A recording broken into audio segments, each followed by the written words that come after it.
we're making a Midwest classic. You know, Taylor Swift is dating a footballer. I'm feeling very all-American, but not in a patriotic way, and like the need to consume casseroles. And I'm from the Midwest, and I love everything vintage. And let me tell you, if there's one thing that crosses those two roads together, it's a casserole. And today we're making the cowboy casserole. One of my favorites. I get compliments on this all the time. I can bust my ass in the kitchen trying to make some like fancy barefoot Contessa like dish, but this recipe is the one that people are always asking me to bring, always raving about, always asking for the recipe. So I figured I'd just film it. And these are the only ingredients you're gonna need for it. So you just take them and put them right in the oven. I'm just kidding. This was just for the YouTube thumbnail. You're gonna wanna start with some beef. I don't eat meat, but I do love Impossible meat. It's my favorite of all the fake meats. And we're just gonna defrost it. Should have thought ahead to do that, but I was too busy working on this weird setup to get my kitchen somewhat presentable. This is actually a music stand, not a kitchen table. So you can use your imagination to think of all the things that I had to do to get this working. Now, if you don't have Impossible meat, store-bought meat made from a cow is fine. And I just realized I have two little cow tchotchkes or whatever in my kitchen, so maybe they can be my little sous chefs. If they can even be in the shot. There we go. And while that good old Impossible meat or real meat is defrosting, because like when you were a kid and your mom would say, hey, make sure you put the chicken in the fridge to defrost for dinner, and then your mom, you would hear her coming home and realize you had not taken it out of the freezer, so you would take some liberties to get it defrosted. If you're like me in that sense, while the meat is defrosting, start cutting your onion. You don't even want to know how long this took me to set up. I'm sorry for the interruption. It's okay. Now you can really use any onion. I just prefer a red onion. I just like the taste of red onion when it comes to anything like Southwestern. Like guacamole, I always do red onion. Tacos, usually red onion. I just really also like the flavor of red onion. And if I'm cutting this weird, it's because this is literally well, it's not meant to be a music stand, but I use it as a music stand for my piano. And it's the only thing I own that's tall enough to like get into proper frame. Like my actual kitchen table when I'm using it is like this high, which is probably why I have back problems. But it does feel weird to be like chopping food at such a different angle. One of the good things about having chronic sinusitis is I don't cry when I'm chopping onions. And then you're just gonna wanna mince that onion. Oh, I'm not even. See, this is why I don't post a lot of cooking videos, even though cooking truly is like one of my biggest hobbies. If you look at my Instagram, like story highlight, I post a lot more just still shots because I didn't even have the onion in the frame. Maybe I need to be on my tiptoes. Just now realizing I forgot to tell y'all, you gotta preheat your oven to 425 degrees. I'm not gonna do that right now because I'm in my cowboy jacket for the aesthetic of it all. And it is suede leather, so if the oven is on, I fear for my life that I will sweat through the pits of this and stain it. If anyone has any good deodorant recommendations, by the way, please let me know, because I'm tired of having to apply it multiple times a day. So sometimes when you're chopping onions, you become deeply reflective on the things you've said, and I realized earlier, when I made that comment about using real meat versus fake meat, I didn't mean to like be on the moral soapbox. I don't care if you eat meat, I just don't eat meat. For me, it's mainly like a digestive thing more than like an animal thing, because I eat cheese products, so I know that like, who am I to judge, you know? I mean, I literally have cooked a steak. It's something that I did that I was kind of proud of myself for. So my boyfriend, he eats meat, but for the most part I always cook pescatarian because I cook dinner and stuff. But I wanted to switch it up, and I wanted to make a steak because he had it in the fridge, and I was like, I could do this. I don't have to taste every single thing I cook, even though that's Gordon Ramsay's #1 rule, is to taste things before you plate them. That actually sounds unsanitary now that I think about it. Anyway, so I cooked him a steak, and he said it was really good, and I enjoyed doing that. We're gonna take those onions and, like on the Food Network and on TikTok aesthetic cooking videos, we're gonna put it into a pointless bowl that's just gonna add to more dishes to have to do, instead of simply just pushing it across and leaving it on the other side of the cutting board. This is so bougie. I literally never do this, but I'm like, it's a cooking video, why not? Why not have the little bowl that's only there to hold the onions for a millisecond? Hello darkness, my old friend. It's so weird not cooking while listening to a podcast and just having the thoughts in my own head to entertain me. Next, we're going to mince up some garlic.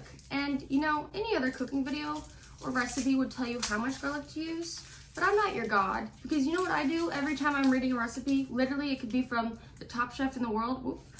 If their garlic is 3 cloves, I put 6. Always am adding extra garlic. So if you're like that, you know what you like. I like to have a good ratio in comparison to the onions. So it's like, if I have like 100% onion, I want garlic to be like 75% in comparison size-wise, if that makes sense. Not a math girly, clearly, but that's a fraction that makes sense in my girl math brain. But if you're someone who's like really rigid and sticking to the rules, the recipe actually is 3 cloves of garlic. Like that, you could definitely use 3 cloves and be good. But I'm just a hoe for some garlic. So I'm gonna use 7 cloves of garlic. Now the key to mincing garlic is to not cut your finger, which I have done approximately about 3 times in the past, I wanna say, year. I did have a phase where instead of cutting the tops off and peeling it, because it is kind of painstaking to peel a garlic clove, I would do, there's this TikTok trend that I saw where like you put it in a bowl and shake it and it naturally comes off. But then I dislocated my shoulder. No, I didn't. I'm being dramatic. I have a back spasm, like a muscle spasm from like a pinched nerve, and that was like definitely aggravating it. Doing that every night because I don't believe in jarred garlic. I'm a garlic elitist. That's one downfall about my personality. So I just figured I would rather spend the time peeling the garlic, lost in the sauce of my own thoughts, than dislocate my shoulder for real.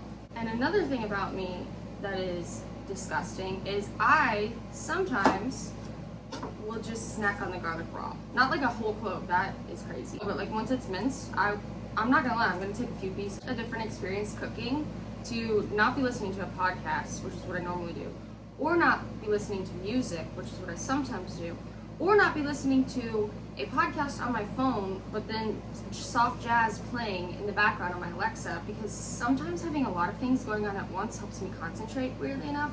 I don't know if anyone else is like that. But yeah, I see why people went crazy back in the day, because they were just literally cooking these meals for like their 12 kids on the prairie with nothing but their own thoughts. I realize now why I have cut my fingers so many times chopping garlic. It's because my OCD like hates when the knife gets stuff on it. The garlic like literally sticks to it.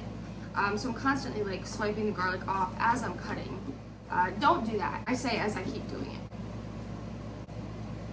I love it. I also like ginger. I like jalapeno. I like anything that's like has a kick to it, you know? Because I'm so numb to life that sometimes I just need a kick on my taste buds. No, I'm just kidding. The reason why I'm picking it up with my hands and not using the knife to push it off is because I have a kitten named Esty who was found in a cornfield where my sister works, and when we found her, she smelled like garlic in her breath.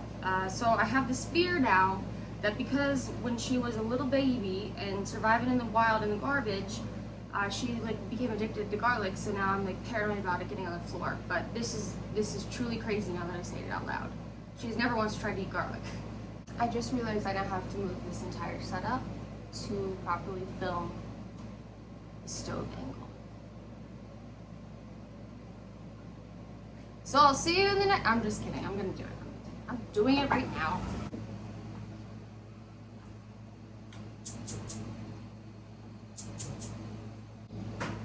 And that's how you make it, folks. All right? Follow me at Starton of Martin. Or my Instagram, you could follow me. Oh, I gotta make sure I gotta look at the camera. Okay, bye. Yes, it is, because I hit record. I don't even want to know how much time that took. I don't even want to know if this is a good angle. My selfie stick broke, and you are now standing on an art easel. First, you're going to want to pan your stove, and I feel like I have to say it, but don't actually rest it on your stove, you know?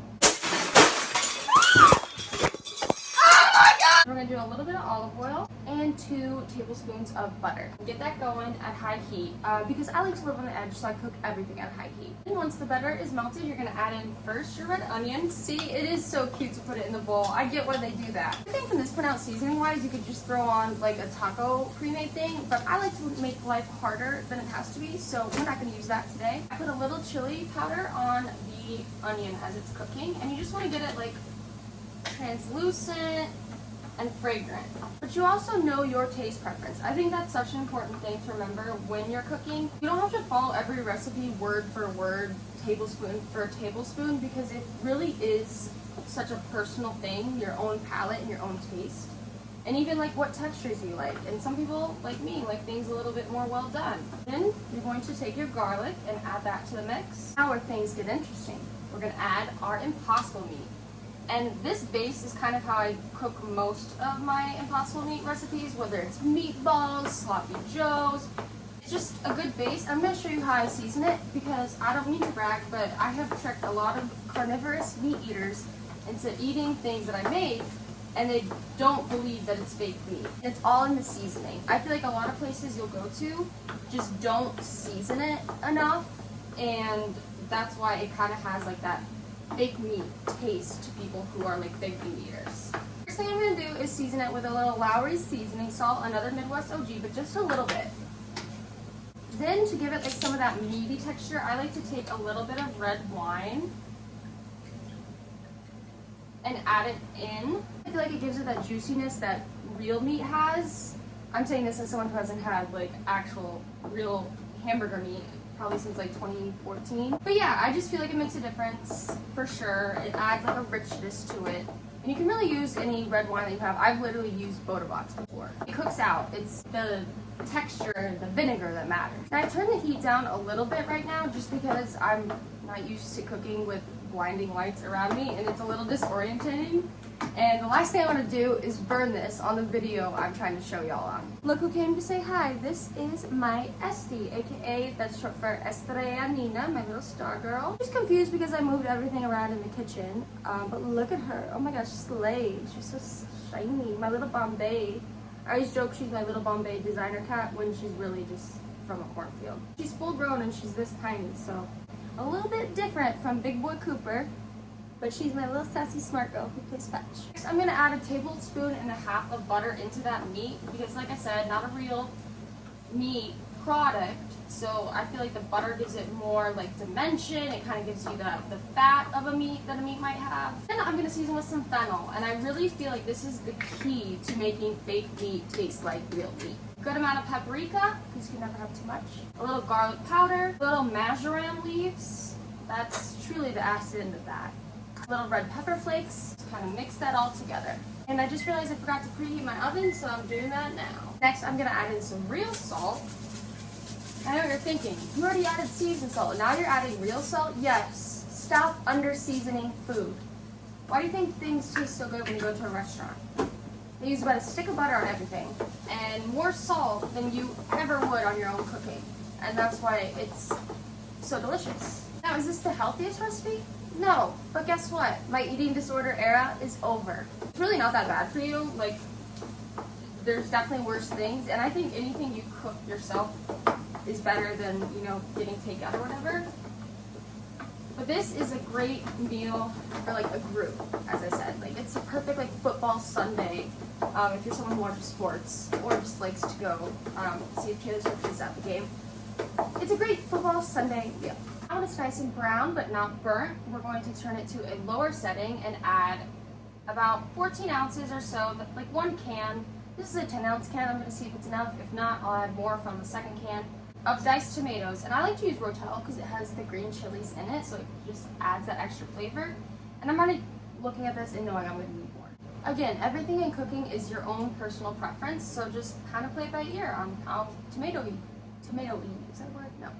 On how much tomato you want to add. I guess I just wanted to add the whole jar. You're going to add in a cup of sour cream. Make sure it's on low because you don't want it to curdle. Go ahead and mix that all in. And I know what you're thinking. Aesthetically, this looks like mush. That is true. But casseroles are not always pretty. Repeat after me. Casseroles are not always pretty. And also, food does not have to be aesthetic. Some of the best food I've eaten, no joke, has been the stuff that doesn't look pretty. Now I'm going to take that off the heat and move my cameras again to show you guys how to assemble this casserole. Is this the same lighting as before? No. Is this the same angle as before? Probably not. Did I just figure out what cinematic mode is on my phone and I'm now using it for the first time ever? Yes. So let's assemble this casserole. Now you're gonna take a 9x11 Pyrex. If I was going to be aesthetic, I would use my vintage Pyrex because it's just like so much cuter, right? And it's like that traditional casserole dish. But this, you can see how it's cooking on the bottom, and I kind of like that instead of only being able to see what's on the top of it. But if you're confident and you're cooking like I am not, this would look much cuter in pictures. I'm gonna pan that bad boy up so it doesn't stick. Here, by the way, to season as well your meat mixture. That's a nasty word, but season it with like a good amount of salt and pepper, even after it's been added the tomatoes and sour cream. And that's just gonna be our base. This looks disgusting, I am aware of that. I'm telling you guys, the proof is in the pudding, and that's a gross phrase, and this is gross because it's the consistency of it right now, but it's gonna cook. I'm gonna take 2 cups of thawed frozen corn. I just got this out for show. I'm not gonna dirty this dish because, like I said, I like to play things by ear. Then 2 cups of grated cheddar cheese. I like to do a mixture of mild and sharp. But today, you know, I'm blinded by the ring light. I'm just gonna use pre-made. The only thing with pre-made cheese is because of the way it's made pre-shredded, it does like cook a little bit different, but it'll still work. I've used it before. So 2 cups of this. I always add more because, you know, you never have too much cheese. You're gonna take a bag, like 26 ounces or so. This is a little bit bigger. So basically you're gonna get tater tots, and you're just gonna line the entire thing row by row with tater tots. That's gonna be your crust. Don't like that. And yes, sometimes my cat Esty will walk on the counter, but she knows not to go where the food is. She just likes to go into the sink because she's a weird cat who is weirdly obsessed with water. I thought Cooper cut me on my toes, but Esty she's a wild girl, and she will go in sinks and in tubs, and she likes water, and she likes dogs. She has no fear. Well, the light on one of my lamps went out, but this is what it's gonna look like when you finish the painstaking task of aligning all the tater tots. And you're gonna go ahead and pop it in your oven for about 25 to 30 minutes, depending on your desired level of doneness. Is this the good lighting? Well, The cinematic one? so this is pretty decent lighting, but because I'm wearing a hat, it's not good lighting. So I'm gonna prepare all I think it's at a different the angle. viewers. They're like, she always goes for these guys. Yes. No, wear the hat. It looks good. I have a receding hairline, you know? No, I'm sorry. No one's like putting a gun to your head. Reveal the hairline. So Martin's gonna taste test it to prove that it's not disgusting because it will look nasty. Like I said, it's not an aesthetic food. We have it, folks. It's a cowboy casserole. Howdy. All right. I'm gonna try it. Okay. Pro tip, go for the corner pieces. That's my favorite. Oh, this looks scaldingly hot.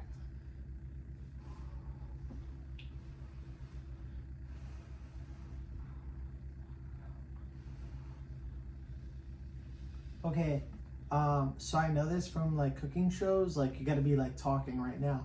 It's kind of really hot right now. The presentation. But you know, just making sure that you really get a good piece, trying to get all the flavors, full-bodied. They always like to say full-bodied. But yeah, so my name is Martin. I'm about to try this. I'm actually a food connoisseur for cowboy casseroles. Like they bring me all over the country. They fly me to so many different places just to try cowboy casseroles. So today I'm going to be trying your cowboy casserole, and thank you so much for inviting me. I really appreciate the invite. Thanks for being on the show. Absolutely. My favorite thing about cowboy casserole, especially yours that you mentioned, is vegan. That's not true. There's cheese and sour cream in here. They already saw that. But like the effort. Oh, I meant Fake meat. The actual meat is fake. You know what I mean? Not the oh yeah, you're absolutely right. You can't say vegan without having cheese and Sour cream. Sour cream. I think there's pieces of corn in here that could be non-vegan, you know? Depends on how they grow it, you know? Or if they tested it on animals. You never know. They could have tested this corn. See if All right, there's take a bite. All right.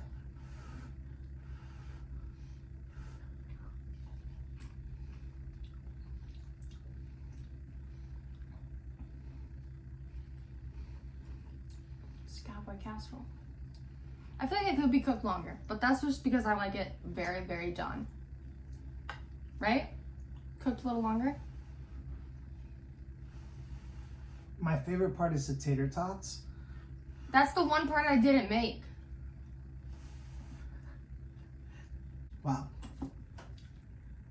Now that is good. I would say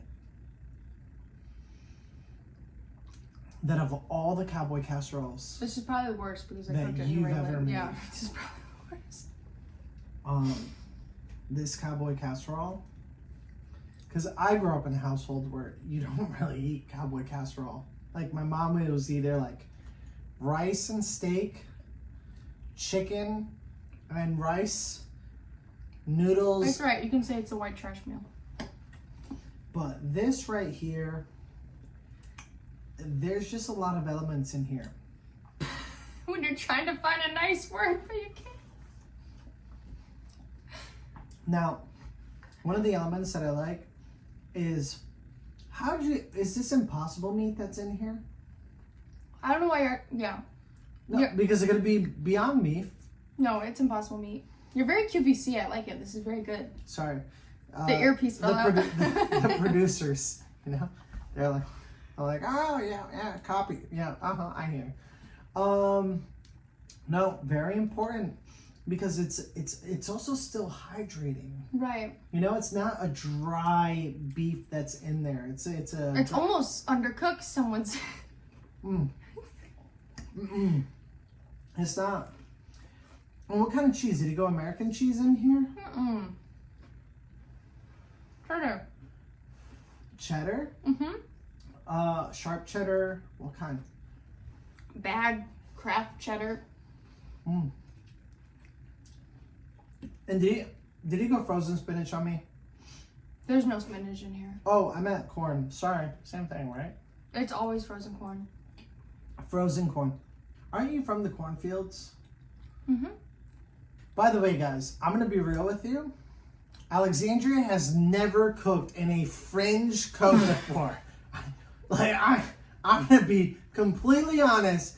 This girl, when she's in the kitchen, she's never cooking with a fringe coat. Okay? This girl is wearing whatever she wore to the gym, whatever she wore to whether like if she wants to go prep to go buy some things for this, that's what she's wearing. I'm usually Sometimes not wearing a pajamas. hat and my hairline's exposed, and then like sometimes she'll get like natural pictures of that, and then you guys will make fun of me. And All right. while I can take some criticism, I don't really appreciate any of it. No, I'm just kidding. I don't care.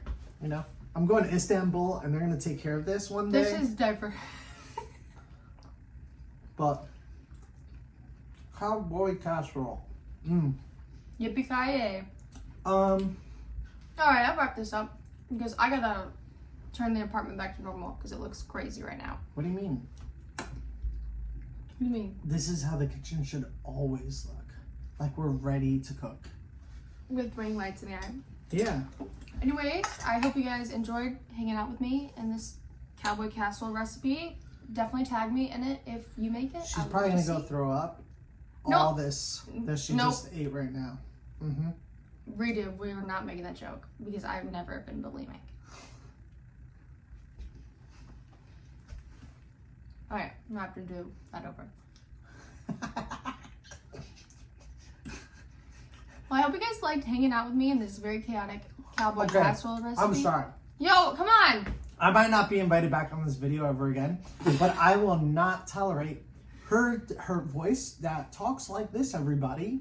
Like, come on, just give them Illinois. Give them who you are. Well, thanks for hanging out with me, you guys. No. What? That's not her. Still not her. That's how they know me. I hope you guys like this recipe. If you make it, definitely tag me in it. I know this video was all over the place, and the lighting and the situation was all over the place. Like I said before, you're on an art easel right now. But yeah, hope Did you have fun making it? I did. Oh my God! Listen, this isn't a paintbrush. You can't just swing it around with food on it. You can hurt someone. This thing is hot. Are there any? I promise you though, out of all the recipes I've made, this one is actually probably. Oh my God, it's so fun. Honestly, I'm pretty pissed that Javier just left because he would have came in here and he would have loved it. All right, I gotta turn off this ring light before you get like a migraine. So. See, the thing is, you don't look at the ring light. Number 2, right?